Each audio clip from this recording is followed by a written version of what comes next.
ऋषिकेश की खूबसूरत वादियों में स्थित नीलकंठ महादेव मंदिर भगवान शिव को समर्पित सबसे प्रतिष्ठित मंदिरों में से एक है। साथ ही यह मंदिर भारत के प्रमुख पर्यटन स्थल में से एक है। यहाँ पर भारत ही नहीं बल्कि पूरी दुनिया से बहुत सारे भक्त भगवान नीलकंठ महादेव के दर्शन के लिए आते हैं। यह मंदिर लगभग 5500 फुट की ऊंचाई पर स्वर्ग आश्रम की पहाड़ी की चोटी पर स्थित है। नीलकंठ महादेव जी का यह मंदिर लगभग 1500 वर्ष पुराना है। इसका निर्माण कार्य देवी अहिल्याबाई होलकर द्वारा करवाया गया था। दोस्तों, ये तो हो गया मंदिर का इतिहास, पर अब आपको ये बताते हैं कि ये मंदिर बना क्यों था, मतलब कि इस मंदिर के पीछे की कहानी क्या है। कहानी शुरू करने से पहले आप सभी लोगों से रिक्वेस्ट है कि आप लोग वीडियो को लाइक और चैनल को सब्सक्राइब जरूर कर दें और वीडियो अच्छी लगे तो शेयर जरूर करना। दोस्तों चलो तो अब शुरू करते हैं इस मंदिर का राज। दोस्तों, आप लोग सभी जानते हैं कि दुर्वासा ऋषि अपने क्रोध के चलते काफी विख्यात थे। ऐसे में एक बार ऋषि दुर्वासा स्वर्ग लोक में गए और उन्होंने देवराज इंद्र को पारिजात पुष्पों की एक माला भेंट की थी। यह माला इंद्र भगवान को बिल्कुल भी पसंद नहीं आई। इंद्र भगवान को हमेशा से ही अपने धन वैभव का अभिमान था।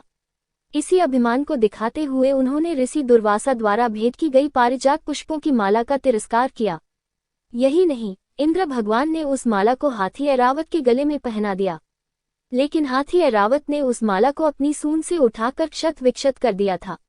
ऋषि दुर्वासा द्वारा दी गई आदर और प्रेम की इस भेंट की ये दुर्दशा देखकर वो अत्यंत क्रोधित हो गए।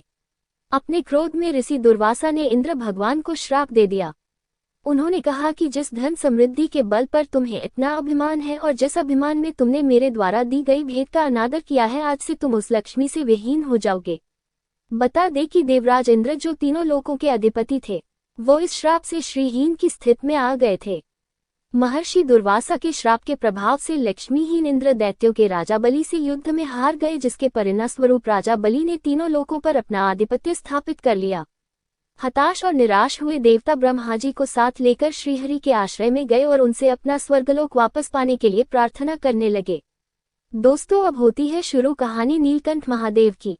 जब सभी देवी देवता अपना स्वर्गलोक वापस पाने के लिए विष्णु भगवान से प्रार्थना करने लगे तो विष्णु भगवान जी ने इस समस्या का हल निकाला और देवताओं को असुरों के साथ मिलकर समुद्र मंथन का उपाय बताया।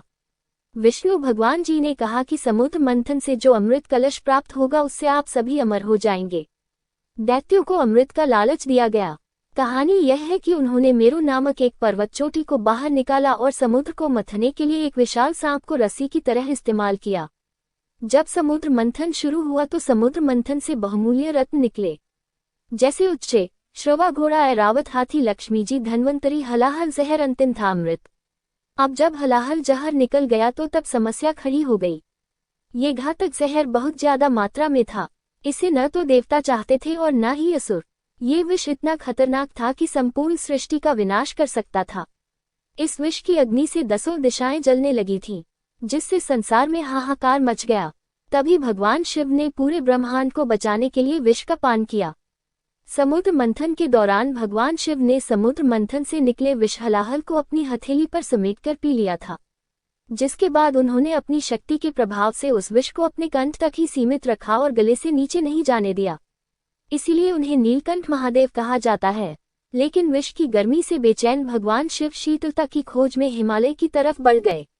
भगवान शिव शंकर मणिक्यूट पर्वत पर पंजा और मधुमती नदी की शीतलता को देखते हुए नदियों के संगम पर एक वृक्ष के नीचे बैठ गए थे, जहां वह समाधि में पूरी तरह लीन हो गए और 60,000 वर्षों तक समाधि में ही रहे।